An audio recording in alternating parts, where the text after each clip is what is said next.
I took a few years off of writing, mostly because being a judge, getting on the bench, having young children, and writing with Jim, which I didn't want to give up doing, it was hard to find more time. My publisher was very nice about it. They were getting impatient, but they were very decent to me. They said, when you're ready.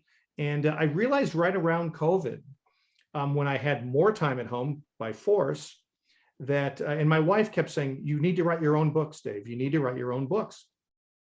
And I kind of went back. It was very much like I was back in my line of vision time, where I thought, there's a character I've always wanted to write about. I'm going to write about this character, and I'm going to build a story. I'll come up with a story. You can come up with a plot. It's a pretty intricate plot. And Simon evolved in the different drafts, right? Because your book changes as you go. But here's what I think, Jake. We are all weird, right? There is no such thing as normal. And one of the things I liked about Marty Kalish in Line of Vision was I talked about some of the stuff that we all do and think. I kind of said the quiet parts out loud. And I think people found that kind of refreshing. And I thought, with Simon, I'm going to say the quiet parts out loud. And this is a guy who holds a grudge. I mean, grudges aren't all that appealing, but he holds grudges. He gets, and he doesn't let things go. He's haunted by his grudges. He's haunted by injustice. He has, like my mother always said I do, he has an outsized sense of fairness. If something has been done wrong, it must be righted. There must be a consequence to it. And he can't let that go. And I don't know, is that the most appealing characteristic of a person? No, but he's very human. And I wanted someone who was brilliant and principled, in some respects principled, but somebody who carries a grudge and is willing to act on it. With Vicky, I think all the women that I've known in my life who are so impressive are so underestimated, and it's so hard to get the same shot as a woman in the professional world as a man. Vicky's not really professional so much, not white collar work, but, I'm more than happy to see the reader underestimate Vicky, because she is not to be underestimated. But I wanted them to see Vicky in a stereotype that they thought I was putting her in, and then realize that, hey, maybe that's not exactly who she is at all. In fact, it's not at all. I came up with, I actually thought about Vicky first, but then I started getting obsessed with Simon, who is himself obsessive. And I started thinking these two have got to be able to do something together. And I thought a marriage was the perfect way to do it.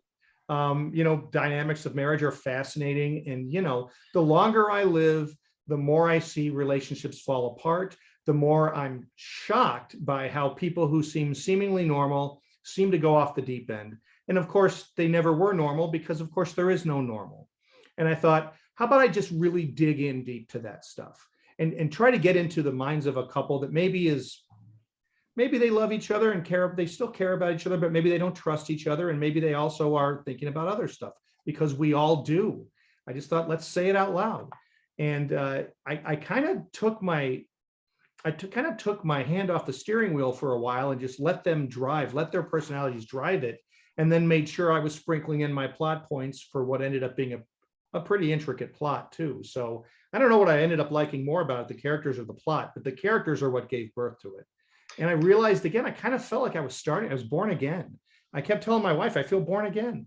I haven't been this excited to write a book for years. I had a scene in Look Closer where a cab driver was driving around one of the characters, and this cab driver was a highly educated man from, I think it was Nigeria.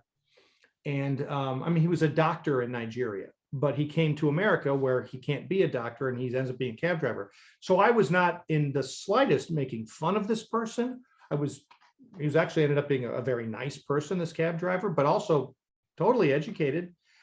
But he did speak with an accent. You just do. If you're from Nigeria, you're going to speak with an accent. And so I researched how they talk. I went on Google. I listened to them talk. I read about how, maybe the TH is pronounced more of a D, you get the idea. And I wrote it phonetically, and they said, no. And I said, I don't think anybody would think I'm belittling this person, making fun of him, mocking him. I wasn't. I was just trying to be real. If you closed your eyes and you were chatting with the cab driver who's from Nigeria, this is exactly what he would sound like. No. And I said, okay, I'm not going to die on that hill. I mean, okay. I mean, this is a business and I get it. I mean, believe me, the last thing that I want to do is make somebody feel bad. I mean, I really don't. I mean, who among us do? None of us want to make somebody feel bad. But did Don Winslow make people feel bad when he wrote The Force? I don't think so. I think people saw it for exactly what it was. So it's just, where are you willing to draw these lines? And it's a real issue right now in the business. I had a scene in one of my books where one cop says to the other in kind of a mocking way, hey, how was the sex change operation? Well, you don't say that now. Now, would a cop say that to each other? Yes. Would they say that today in 2022? Probably, yeah. But you can't say that. And so it's and I would not say that, but my character would, and that's the other thing you always deal with. Am I talking like myself or talking like my character? I once had somebody criticize something that one of my characters thought, and they attributed it to me. And I said, you understand that wasn't me. That was my character. And they said, well, you wrote it. I said, I was writing a character. I mean, my characters aren't all perfect. I'm writing crime novels, okay? My characters are not all going to be perfect. In no book, crime novel or not, are any characters perfect. So, these are the things that authors are really having to reckon with right now. We're talking about what became Look Closer. It took us a long time to title it. We kicked around so many titles, and at the very end, when we had narrowed it down to like 5, I came up with a new one called Look Closer. And we said, let's go with that. And Billy Harney was his idea. He knew I was a Chicago guy, so he thought I would be a good guy to write a Chicago story and a Chicago cop. But,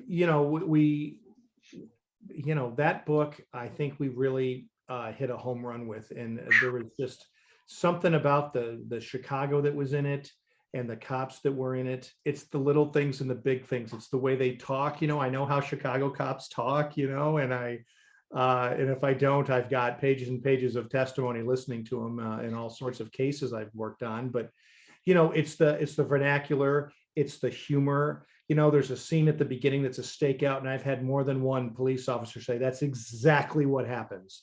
We give each other crap the whole time. We find ways to mock each other, make fun of each other's wives, all that kind of little stuff, and then the bigger stuff. There's corruption, of course. A big police force like Chicago, just like Baltimore and The Wire. Of course, there's corruption and there's politics, and we tried to weave, I should say, all of that in, and to make it really feel like you were in Chicago in a Chicago police department. And the plot was, was one of our best, probably our best, and Jim said that was, I think, one of his top 5 books he'd ever written. And I think both of us, when it was done, felt like, wow, we really struck some gold here. And so then, at that point, he decided, let's keep going. We want to know more about Billy. The funniest thing about that book is I had just moved into a new house, and I live in a town called River Forest. And the history of Chicago is that most of the biggest gangsters in Chicago ended up in River Forest. It's where the gangsters lived. And the guy who inherited the mob from Al Capone, 2 people inherited the mob from Al Capone, but one of them had a rather untimely demise shortly thereafter. And the guy who ran the mob in Chicago for 40 years after Al Capone was called Tony Accardo, the Big Tuna. Never spent one night in jail. He lived about a block away from me, where I live now. No, I didn't live by him at the time, but that's the history of River Forest. And he built a bunch of tunnels under his house, so the FBI couldn't listen to what he said.